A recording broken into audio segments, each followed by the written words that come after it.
There's a lot of great tutorials out there that teaches you how to make really amazing business cards. But here's my issue with that. I don't want to design the same exact card that's shown in the video. In fact, I think I have a lot of great ideas and I want to be able to mix and match a little bit and have a little bit of variation in what I want to do. So today, I'm going to show you how I design business cards and the system and the concepts that I use to basically design any type of card I want. And I think using this methodology, you're going to be able to crank out a ton of different types of cards and ultimately create the one that you really want. So, stay tuned.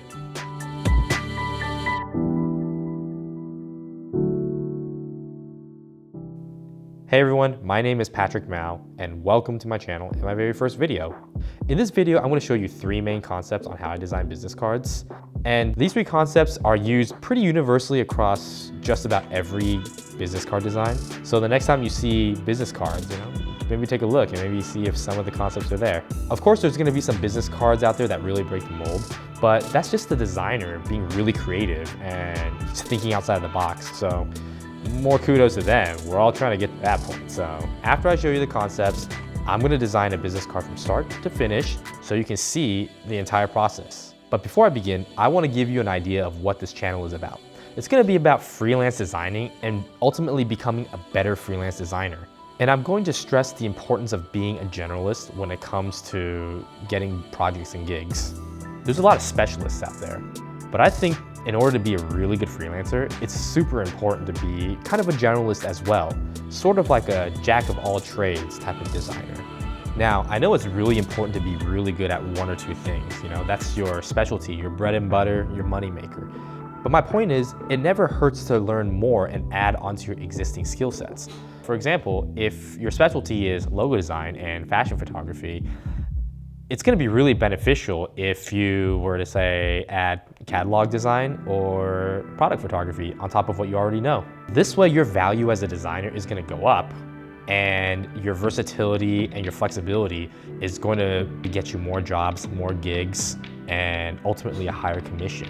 In the end, you're going to save the clients a lot more money because your clients now don't have to search for multiple people with a lot of different types of skill sets to complete the job if you are already well-rounded in so many different types of things. Because companies are really reevaluating the necessities of having an on-site workforce, they are starting to work with a lot of contractors to get a lot of their work done. The more skill sets you know and the better you are at each of those is going to be very, very appealing to a lot of those companies. They just want to feel like they're getting more value out of their freelancers. So if you're the type of person looking for some design inspiration or maybe some tips and tricks on, design related stuff or technical related stuff, Adobe Photoshop, Illustrator, this type of thing, or maybe just looking for some freelance advice, this is the place you want to be. I'm going to be really sharing some of my experiences on what I do as a graphic designer or as a freelance designer, and hopefully my advice is going to be useful to you. So, without further ado, let's get started. Business cards. The little piece of cardboard paper that two people exchange when they first meet face to face to do business. Of course, it's not always cardboard anymore. It could be made of plastic or metal or just about anything else. Even though digital marketing has really made a big impact on the way we do marketing these days, business cards are something that I don't think are going to go away anytime soon. And by giving them that little extra thing for them to hold on to feel, to touch, to put in their back pocket is going to really make a lot longer of an impression than you think it's going to be. So the science behind that is, the more you can get a person to interact with all of their senses on an object, the more likely they're going to be able to remember that object or that thing.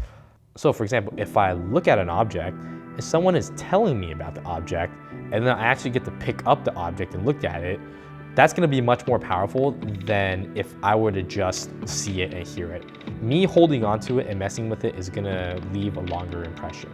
So that's why I believe business cards are going to stick around for a long time. This is a great project for all skill levels.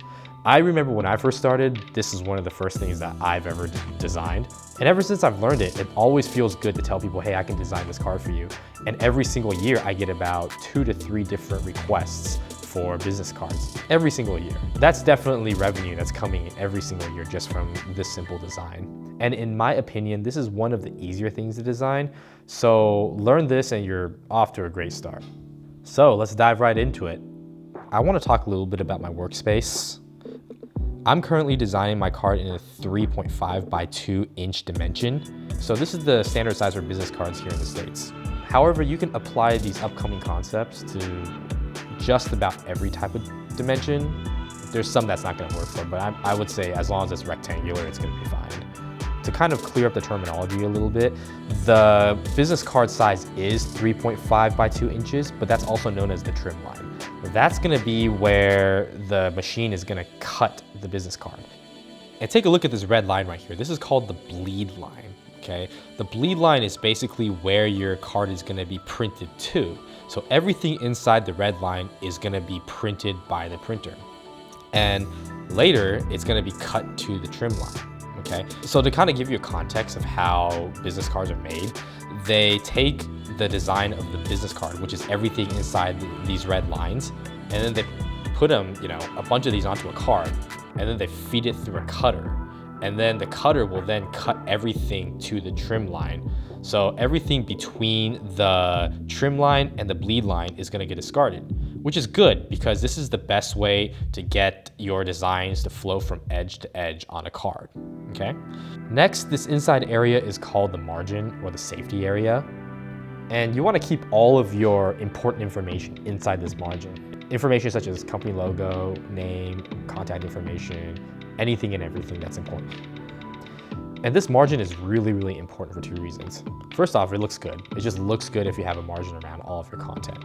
But secondly, and more importantly, because of the way that business cards are made, there's gonna be some alignment issues here and there through either the printing process or the cutting process. Sometimes printers don't print out these giant sheets of papers exactly in the center, and then when these giant sheets of designs are fed into a cutter, sometimes there is some alignment issues there as well. So, it's gonna result in cards that don't look like they're centered. Have you ever seen cards that just doesn't look like they're centered? Those are alignment issues, okay? And the purpose of the margin and the safety is to make sure that at least the important information won't get cut off. Okay, so for the first concept I wanna talk about is layout. Okay? Layout is important because this is where you're gonna put all of your content. I believe it's important to know where and how you can place your content before actually getting the content, because when you get your content, depending on how much it is, you already have a really good, solid idea of the layouts that you're gonna use. So let's dive right into this, right? So these are the 4 most commonly used layouts for designing business cards that you're gonna see across almost all business card designs. So these numbers basically represent zones or sections of where your content or your combination of contents are gonna live, okay? So for example, this here can be your logo, and this can be a combination of your name, title, contact information, email, so forth and so forth. Same concept goes here, okay? Now this I like to call like a split or a half composition.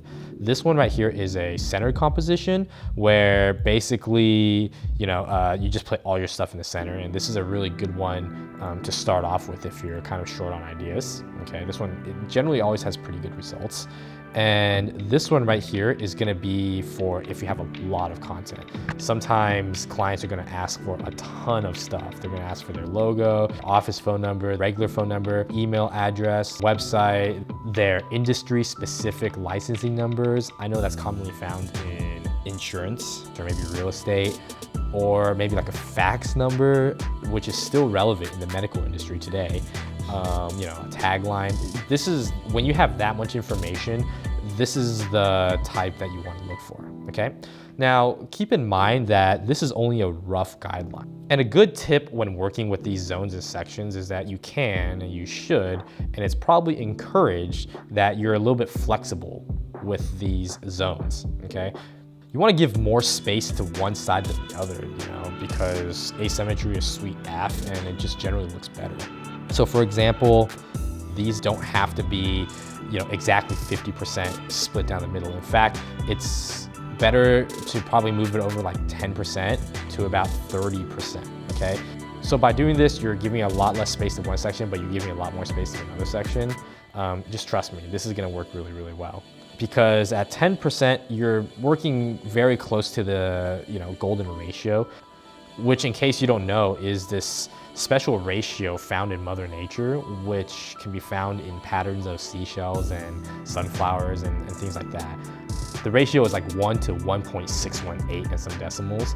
And that basically is about like 61% of something. If you design things with this asymmetrical split, it's almost guaranteed to look good. Then if you bring it out to about like 30%, 33%, then you're working in the rule of thirds. And when you work in the rule of thirds, it's generally very, very good for design and photography. And same thing applies to this as well. You can bring this about 10%, up to like 30%. You can have like a logo up here and have all your content down here, okay? And the same applies for this quarter composition. You can basically, add like 10 to 30% more on each side. And then, you feel free to kind of, do something like this and have your content live here, some content live down here, some more content live here, and so forth and so forth, okay? But don't worry if you're not super accurate with your asymmetry divide. As long as it's within like 10 to 30%, you're gonna be fine.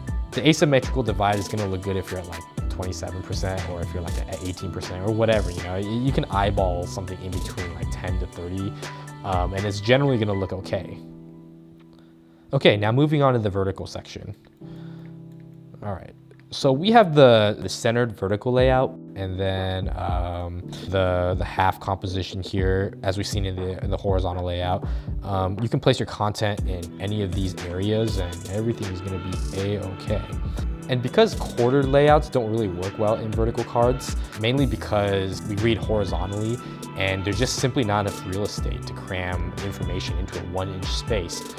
And it's even less if you consider the safety or the margin lines. So what the vertical card lacks in the ability to have a quarter layout, it makes up for by having a thirds layout, okay? Which you can see here. Basically, things can be split up into thirds. Now, as discussed previous with the sections being flexible in size, this also applies here. So you can feel free to kind of like mess with the sizing of this a little bit, and it's gonna be okay. Now moving on to the next concept, content. The second concept is content. And this isn't really a concept as much as it is understanding and getting really familiarized with the type of content and information that you're gonna be working with. This is the visual information, your story, the message, that you want your business card to tell people. Okay, and the most commonly used contents are as follows, and we can just kind of take my fictitious brand here as a guideline. Okay, the most commonly used contents are the logo, the name, the title, email, phone number, the social media information, and physical location, the graphic elements, which are going to include the color guide and similar graphic elements that can be found within the logo. And these I'm gonna probably just use as kind of like a decorative element in all of my business cards in the next section, as you're gonna see. So I'm gonna take all of this content and I'm going to combine it with everything in the first concept, which is layout. And that's gonna bring us to our third concept, which is variation. So basically I'm taking the contents from this green light company that I had and just basically put them in here, okay? So kind of show you what I'm working with, I'm going to open this layer and you're gonna see, okay? I basically used the center composition for this. As you can tell, I just have my logo right here smack dab in the middle. And this is the front of the card right here. And I basically used a half or split composition. I'm only designing this with a little bit of information. Just imagine that the client only want a very minimal amount of information on this card. So this is what a card with very minimal information could potentially look like, okay? So let's just drag this layout over and you can just kind of see where those purple lines are, that the logo is just right here in the middle, okay? And right here, as you can see, I put all of my content in one side and then my graphic element on the other side. So you're probably thinking I'm treating these two graphic elements very differently. And it's true, but the thing with graphic elements, and if you use them as a kind of like a decorative element, they can be both its own element, or it could just be kind of a part of the background, just as long as it doesn't really compete too much with your actual important information.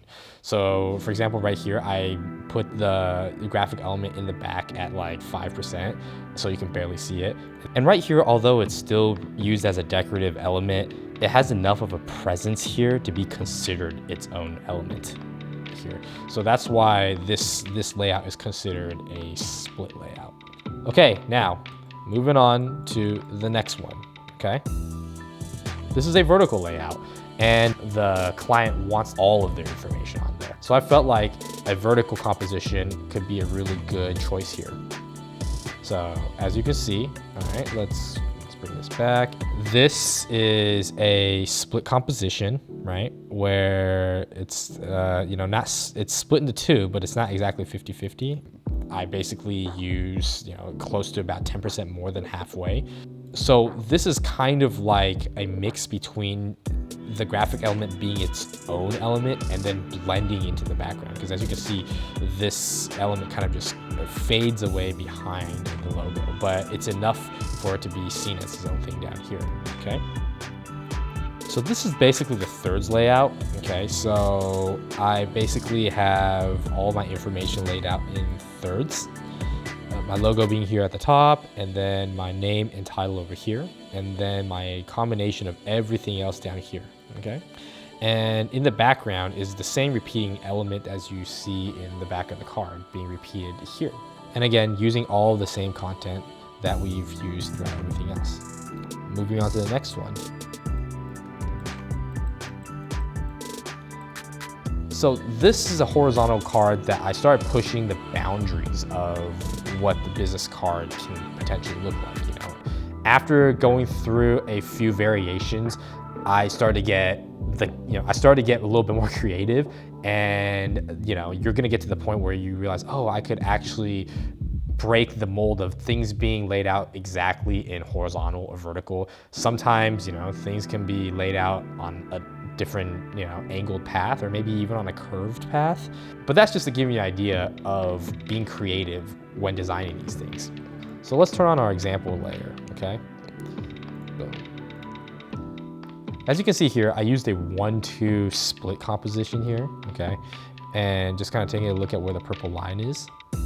This logo occupies the 2 area, and then the 1 is occupied by the graphic element. So this is just this, but reversed, okay? So it's exactly the same. So I took this same exact split layout and I put it in the back. Okay, there we go, just like that. And all of my important information now lays in this area. And in this section here, I used the graphic element as sort of a guide for my information right here, okay? And this area might be a little bit blank, but I think less is more. But if the client wants something else put there, for example, if they want like a QR code or something, this can be put here. So let's just put this here. Okay, it's kind of like a guide. And then we'll put this, we can either align this to the bottom of that, or I'm just loosely kind of like eyeballing this, but something like this, right? And then we'll drag this back, and yeah, and that's gonna work. So with or without it, it's you got a little bit of space to work with here.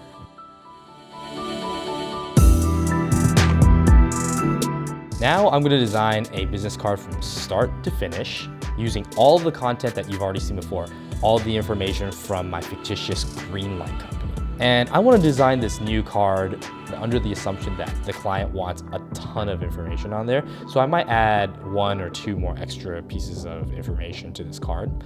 And since designing these things takes longer than anybody is actually willing to sit through, I'm just gonna speed up this whole process just to save time.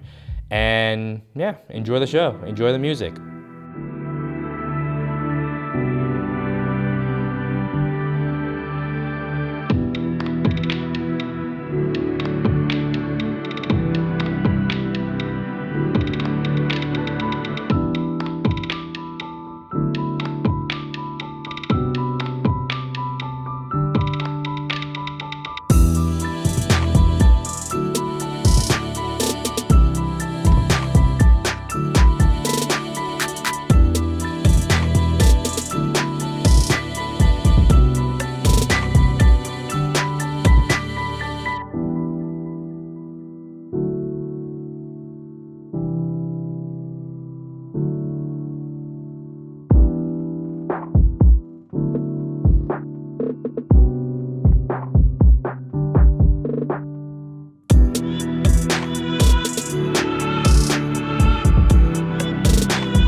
Okay, so there you have it. Understanding these three concepts will lay the foundation for you to design just about every type of business card out there. And just as a refresher, the three concepts are layout, content, and variation. With a little bit of practice, you can take just about any amount of content or information and crank out maybe even up to 6 different variations in a very, very short amount of time, which comes in really handy if you're working with a client and you're promising only 2 to 3 initial first round mockups, but then you drop like 4 or 5 on them. And when you deliver more than expected, clients love that. Trust me, it's gonna make you look super legit. So always over deliver when possible and if appropriate. And that's really gonna impress your clients. And maybe they might even come back for more. Let me know what you guys think. Was this helpful? Was this not helpful? Did I cover all my bases? Did I leave anything out? Was this video too long? And what would you guys like to see next time? Until then, good luck on all your freelancing and go make some business cards.